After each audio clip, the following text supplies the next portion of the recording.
ሰላም ጤና ይስጥልን። እንዴት ናችሁ? ደህና ናችሁ ወይ? የኖላዊ ድራማ ተከታታዮች እንዴት ቆያችሁ? ሰላም ናችሁ ወይ? እንግዲህ ሳሚን እንደምለው እየመተው ነው ማለት ነው። ይዞ እየገረፈው ነበረ።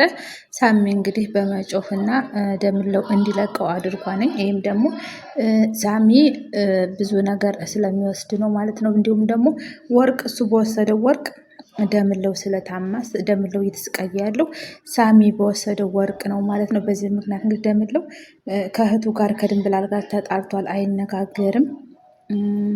ሌላ ሰው እንግዲህ ሽማግሌ ሆኖ እንዲያስታርቀን በማለት ለሌላ ሰው ተናግሯል ማለት ነው። እንግዲህ የተናገረውም እኔ ወደ ገጠር ልሄድ ነው በማለት ይናገራል። ለምን ነው የምትሄድ ሲባልም ከእህቴ ጋር ከድንብላል ጋር ተጣልቻለሁኝ። እህቴም እንግዲህ እንዲህ ብላ የሰው ወርቅ ሳልወስድ ወስደህን ብላኛለች እና እኔ ቀጥታ እንግዲህ ወደ ሀገሬ ልመለስ በማለት እንግዲህ ይነግራቸዋል ማለት ነው። ይህንንም ደግሞ እንግዲህ ድንብላል ትሰማና ቤቷ ድረስ በመጥራት ተናገር ወይ ወደ ገጠር መሄድ እንደምትፈልግ ወደ ክፍለ ሀገር መሄድ እንደምትፈልግ ስለዚህ እሱም ደግሞ አዎ ሽማግሌ ሆኖ ቢያስታርቀን ብዬ ነው ይላታል ማለት ነው። እንግዲህ እዚህ ላይ በጣም ነው የሚያሳዝነው። ደምለውም ያሳዝናል። ምክንያቱም እሱ ባላደረገው ነገር ነው እንደዚህ የእናቱን ልጅ ጋር ያጣሉት እና እሱም እህቱም እንግዲህ ልትረዳው ፈልጋለች። የእናቴ ልጅ አንተ ቤተሰባችን መከታ ነህ፣ ምንም ነገር እንዲሆን እንደማትፈልግና ከምንም በላይ ለእሱ ቦታ እንዳላትም በዚህ አጋጣሚ ትገልጽላታለች ማለት ነው። እሱም እንግዲህ በጣም ነው የሚያሳዝነው። እኔ በዚህ እድሜህ የራስህን ህይወት መኖር ትተህ እንደዚህ እየተንከራተት ሳይህ ያመኛል። ግን ላጣህም አልፈልግም ትንሽ ተቀጣ ብዬና አናድጄህ ነው በማለት እንግዲህ ሌላ ተቃራኒ እስካሁን ከምትሰጠው ፊት ተቃራኒ ፊት እንግዲህ ትሰጠዋለች። በዚህም እንግዲህ እሱ በጣም ደስ ተሰኝቷል። እንግዲህ ወደ ቤተሰብ ቢሄድም እንኳ ክፍለ ሀገር ቢሄድም እንኳ ተቀይሟት እንዲሄድ አልፈለገችም ማለት ነው እንጂ እሷ የጠላችውና የተናደደበት ይሄን ድርጊት አደረገ ብላ ተናዳ ነው እንጂ ለሌላ ነገር አይደለም ማለት ነው። በዚህ መሀል እንግዲህ ወደ ክፍለ ሀገር እንዲሄድ አትፈልግም። ወርቁን መጀመሪያ ሳትከፍል የትም እንዳትቀሳቀስ ብላ አሳግደዋለች። እዚህ ላይ መስመር ለመስመር ነበር ሲያድር የነበር። እውነት ለመናገር ባላደረገው ነገር ምንም በማያውቀው ነገር ነው ይሄ ልጅ እየተሰቃየ ያለው። በመቀጠልም እንግዲህ እሷም በቃ የእናቴ ልጅ እንዴት እየተሰቃየ ከማይ እኔ ልጋፈጥለት እሱን ክፍለ ሀገር መላክ አለብኝ በማለት እንግዲህ ወደ ክፍለ ሀገር እንዲሄድ ፈቅዳለታለች ማለት ነው። እንግዲህ ልሂድ ያለውም ለቤተሰቡ መከታ እንዲሁም ደግሞ ለቤተሰቡ ነው እንጂ ለእሷ አይደለም ማለት ነው። በዚህም እንግዲህ ፈቅጄልሃለሁ መሄድ ትችላለህ ካሁን በኋላ ብላ እንግዲህ በሰላምና በፍቅር ፈቅዳለታለች። በዚህም ማለት እንግዲህ የሆነ ነገር ቃል ከመሄዱ በፊት የሆነ ነገር ቃል እንዲገባላት ትፈልጋለች።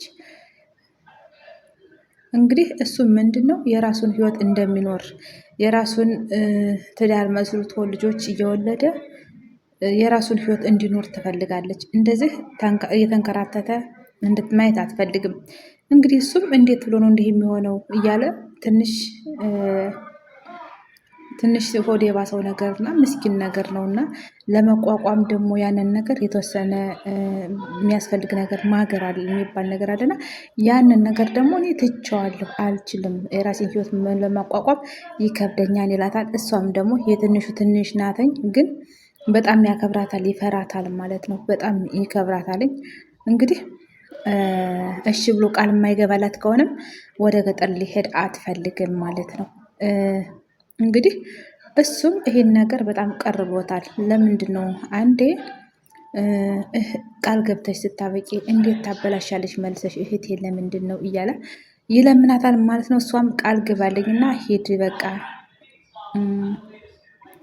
ይላታል ማለት ትለዋለች ማለት ነው። እንግዲህ በዚህ መሀል እሱም ፍራቻ የሆነበት ነገር ምንድን ነው?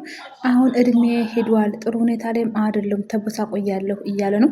ሲያዩትም ሰውየው በጣም የተቦሳቀለ ነገር ነው እና እኔ ማንም አይፈልገኝም የሚል ተጽዕኖ አድሮበታል።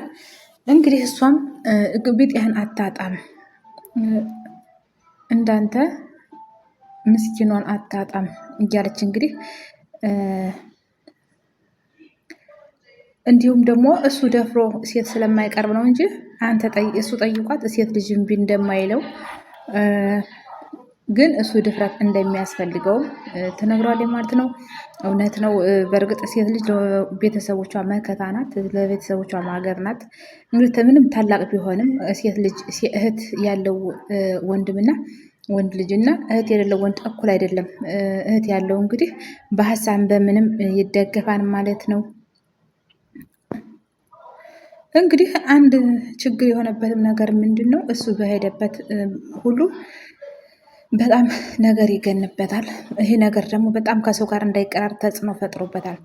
እንግዲህ ይህንንም ድንብላል እንግዲህ በዚህ ነገር መስማማት እንዳለበት እንግዲህ አጥብቃ ተጠይቀውና እሺ እንዲል አድርገዋለች። ተስማምቷል ማለት ነው። እንግዲህ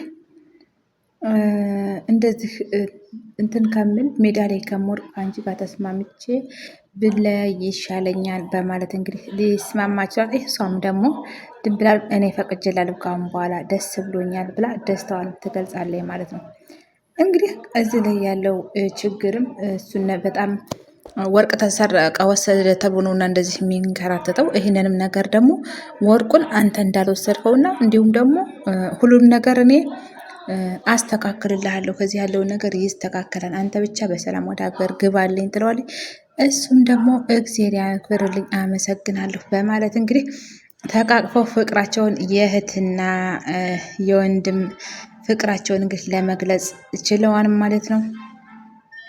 እውነት ለመናገር በጣም ደስ ይላሉ። እህትና ወንድም ተኮራርፎ ወይም ተቀያይሞ ማየት በጣም ነው የሚደብረው። ግን እዚህ ላይ እንግዲህ በስተመጨረሻም ድንብላልና ደምለው እንግዲህ አንድ ሆነዋል፣ ተስማምተዋል ማለት ነው።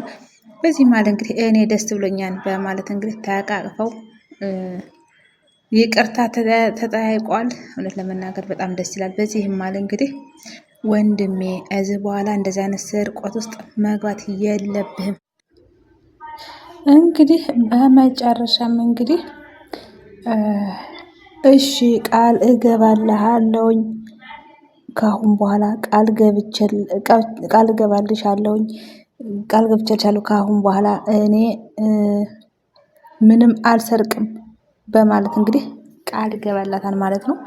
እሷም በዚህ በጣም ደስ ብሏታል ማለት ነው። እንግዲህ ድንብላልም በጣም ነው የተደሰተችው። እንግዲህ ይሄ ሁሉ የሚያሳዝነው ግን በጣም የሚያሳዝነው ነገር በህልሙ ቁጭ ብሎ እየቃዠ ነበረ። ምን አለ ይህን ነገር ብታደርግልኝ እያለ እያሰበየና እየቃዠ ነበረ ማለት ነው። እንግዲህ ቅጅት ሆኖ ራሱን ሲነቃም ቅጅት ሆኖ ያገኘዋል። እውነት አይደለም ማለት ነው። እንግዲህ በዚህ ማለት ወይኔ በማለት እንግዲህ ተነስቶ ተናዶ መነሳት ይጀምራል።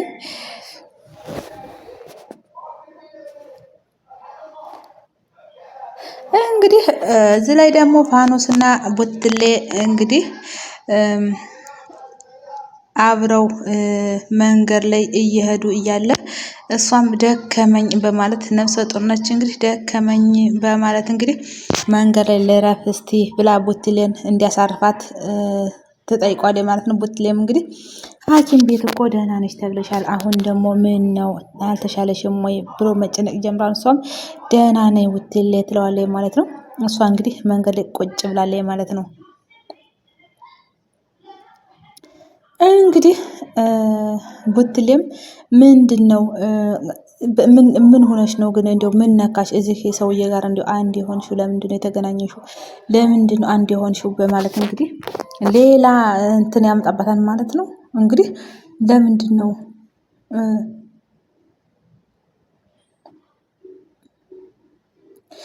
ለምንድነው እንግዲህ ይህንን ቤት ያባረረሽ? አንቺ እሱን ብለሽ በተቀመጥሽ ይላታል። እሷም ደግሞ እሱ አይደለም ያባረረኝ እኔ ራሴ ነኝ አልፈልግም ብዬ የወጣሁት በማለት እንግዲህ ራሷ ናት እንግዲህ የእርግዝናው ባህሪ ነው መሰል አልፈልግም ብላ ከቤት የወጣች ራሷ ናት፣ እሱ አይደለም። ግን እሷም ነፍሰ ጡር ስለሆነች እውነት ለመናገር ለእሷ ነው ማንም ሰው የሚፈርደው ማለት ነው።